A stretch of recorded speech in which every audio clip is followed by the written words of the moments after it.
فاسألوا أهل الذكر إن كنتم لا تعلمون۔ پہلا سوال عبد القیوم صاحب جدہ سے۔ حافظ صاحب وہ کہتے ہیں کہ اذان کا جواب دینا اس کی فضیلت کیا ہے، یعنی اس پر اجر کتنا ملتا ہے، اور پھر یہ ہے کہ اس کا طریقہ کار بتلا دیں۔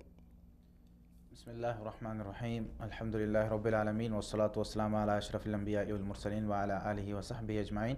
اشہد ان لا الہ الا اللہ وحدہ لا شریک لہ واشہد ان محمدا عبدہ ورسولہ۔ اللہ آپ کو برکت دے۔ اذان کا جواب دینا، اس کی فضیلت اور اس کا حکم وغیرہ۔ اذان اصل میں اللہ رب العالمین کا ایک پیغام ہوتا ہے لوگوں کے لیے کہ نماز کی طرف آ جائیں۔ اللہ رب العالمین نے یعنی نبی کریم صلی اللہ علیہ وسلم کے ذریعے ہم تک یہ بات پہنچائی ہے کہ اذان جب ہو تو اس میں جو کلمات ہیں ان کا اسے سنا بھی جائے، ان کا جواب بھی دیا جائے، اور پھر اذان کے بعد یا اذان سے پہلے فضیلت والا عمل ہے تو اذان کے فوراً بعد مسجد کی طرف آ جائیں۔ صحیح مسلم میں حدیث موجود ہے 384 نمبر، جس میں عبداللہ بن عمر بن عاص رضی اللہ تعالیٰ عنہ فرماتے ہیں، نبی کریم صلی اللہ علیہ وسلم کو فرماتے ہوئے سنا۔ آپ صلی اللہ علیہ وسلم فرما رہے تھے کہ جب تم اذان سنو تو اس طریقے سے وہ الفاظ ادا کرو جو کہ مؤذن ادا کرتا ہے، یعنی اگر مؤذن اللہ اکبر کہتا ہے تو آپ اللہ اکبر اس کے ساتھ کہیں، پہلے اس کو سنیں اور پھر اللہ اکبر کہیں۔ جب مؤذن اشہد ان لا الہ الا اللہ کہتا ہے تو آپ بھی اس کے ساتھ یہی کلمات کہیں۔ جب مؤذن حی علی الصلاۃ کہتا ہے، حی علی الفلاح کہتا ہے، اس وقت آپ نے کہنا لا حول ولا قوۃ الا باللہ، یعنی حی علی الصلاۃ حی علی الفلاح کے ٹائم۔ جی، حی علی الصلاۃ اور حی علی الفلاح کی جب یہ کلمات آپ سنیں گے اس وقت آپ لا حول ولا قوۃ الا باللہ پڑھیں گے۔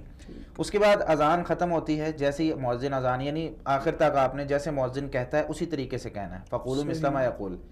لا الہ الا اللہ پہ مؤذن اذان ختم کرتا ہے، آپ نے بھی لا الہ الا اللہ ساتھ کہنا ہے۔ ٹھیک۔ اس کے بعد پھر آپ نے نبی کریم صلی اللہ علیہ وسلم پر درود پڑھنا ہے، اللہم صلی علی محمد وعلی آل محمد۔ یہ جو درود شریف ہے، درود ابراہیمی جو نماز میں پڑھتے ہیں، یہ سارا درود پڑھیں۔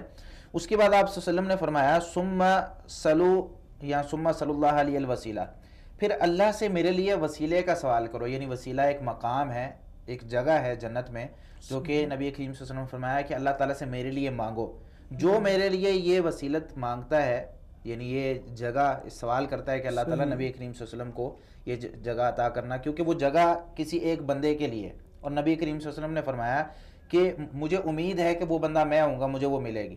تو تم لوگ دعا کرو کہ اللہ رب العالمین یہ جو فضیلت والا مقام ہے، وسیلہ، یہ مجھے عطا فرمائے۔ تو ہم یہ نبی کریم صلی اللہ علیہ وسلم کے لیے یہاں پر دعا کرتے ہیں۔ تو آپ صلی اللہ علیہ وسلم نے فرمایا جو میرے لیے یہ دعا کرتا ہے وسیلے کی، یعنی اس طریقے سے کرتا ہے، اذان کا جواب دیتا ہے، پھر درود پڑھتا ہے، پھر وسیلے کی میرے لیے دعا کرتا ہے، تو اس کے لیے میری شفاعت حلال ہو جاتی ہے، یعنی قیامت والے دن اس کی میں سفارش کروں گا اللہ تعالیٰ کے سامنے۔ اس کو اگر اس کا کوئی گناہ ہے یا کوئی مسئلہ ہے تو اللہ رب العالمین کے سامنے اس کی سفارش کر کے کہ اللہ رب العالمین اس کو معاف کر دے۔ تو یہ اذان، اب اس میں ایک چیز اور یاد رکھیں کہ ہمارے معاشرے میں کچھ لوگ اذان سے پہلے درود پڑھتے ہیں، بالکل صحیح، اور کچھ لوگ اذان کے بعد درود پڑھتے ہیں، یعنی اونچی آواز سے اذان دیتے ہوئے الصلاۃ والسلام علیکہ یا رسول اللہ، یا اس طرح کے الفاظ الصلاۃ والسلام علیکہ یا حبیب اللہ۔ یہ الفاظ اذان میں نہ اذان سے پہلے ثابت ہیں نہ اذان کے بعد ثابت ہیں۔ یہ الفاظ نبی کریم صلی اللہ علیہ وسلم سے ثابت نہیں۔ جو ہمارا پڑھا لکھا طبقہ ہے اسے یہ چیز پتہ ہے، اور وہ نہ اذان سے پہلے یہ کام کرتے ہیں نہ اذان کے بعد یہ کام کرتے ہیں۔ نبی کریم صلی اللہ علیہ وسلم سے جو چیز ثابت ہے وہ طریقہ کار یہ ہے کہ اذان آپ نے اللہ اکبر سے شروع کرنی ہے، اس سے پہلے کوئی کلمات نہیں۔ اذان ختم ہونے کے بعد آپ نے درود پڑھنا ہے، اور درود بھی اونچی آواز سے نہیں پڑھنا کہ آپ اسپیکر میں پڑھ رہے ہیں اذان کے ساتھ، اس کو ملا کر درود آپ پڑھیں۔ مؤذن ہوتا ہے یا جو بھی اذان سن رہا ہے وہ اس کو درود پڑھے، اور درود پڑھنے کے بعد یہ دعا کرے تو اس کے لیے نبی کریم صلی اللہ علیہ وسلم کی شفاعت حلال ہو جاتی ہے۔ ٹھیک، یہ ہے اذان کا احترام، اذان کو سننا اور اس کا جواب دینا۔ باقی اگر ضرورت ہے تو ضرورت کے وقت ہم اذان کے وقت باتیں بھی کر سکتے ہیں، جیسا کہ صحابہ کرام سے منقول ہے۔ ابن ابی شیبہ، مصنف ابن ابی شیبہ کے اندر روایت موجود ہے جس میں مالک القرظی کہتے ہیں میں نے عمر رضی اللہ تعالیٰ عنہ کا زمانہ بھی پایا، عثمان رضی اللہ تعالیٰ عنہ کا زمانہ بھی پایا۔ فقان الامام اذا خرج یوم الجمعہ ترکنا الصلاۃ، جب امام جمعہ والے دن جمعے کی نماز یعنی خطبے کے لیے نکلتا تو اس وقت ہم نماز پڑھنا چھوڑ دیتے۔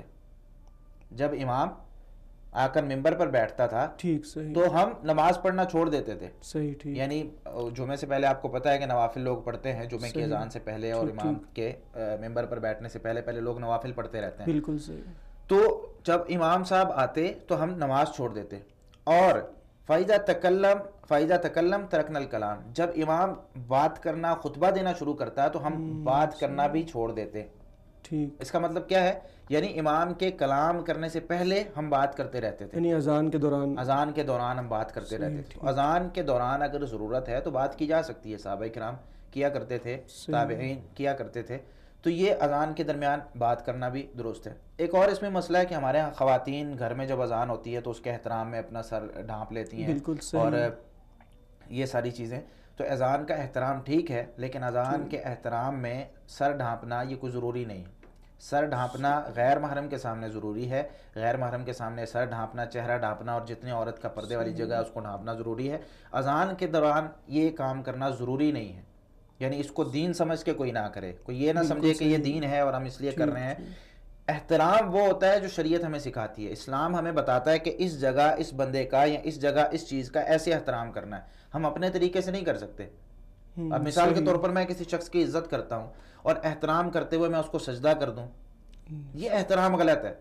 احترام کرنا شریعت ہمیں سکھاتی ہے، احترام اسلام ہمیں سکھاتا ہے. بھائی یہ تمہارا باپ ہے، اس کا احترام یہ اس طریقے سے کرنا ہے. اذان ہے، اس کا احترام اس لیے اس طریقے سے کرنا ہے. قرآن ہے، قرآن کریم، اس کا احترام اس طریقے سے کرنا ہے. ٹھیک ہے، تو ہر چیز شریعت نے ایک طریقہ کار بتا دیا. تو اذان کا جواب دینا چاہیے جب اذان ہم سنتے ہیں، اور اذان کا جب جواب دیا جاتا ہے اس میں بالکل مؤذن کے ساتھ کہنا. یہ نبی کریم صلی اللہ علیہ وسلم نے ہمیں سکھایا کہ مؤذن کے ساتھ وہ کلمات کہے جائیں، حی علی الصلاۃ حی علی الفلاح پہ آپ لا حول ولا قوۃ الا باللہ کہیں. واللہ تعالی عالم بالصواب. فاسألوا أهل الذكر إن كنتم لا تعلمون.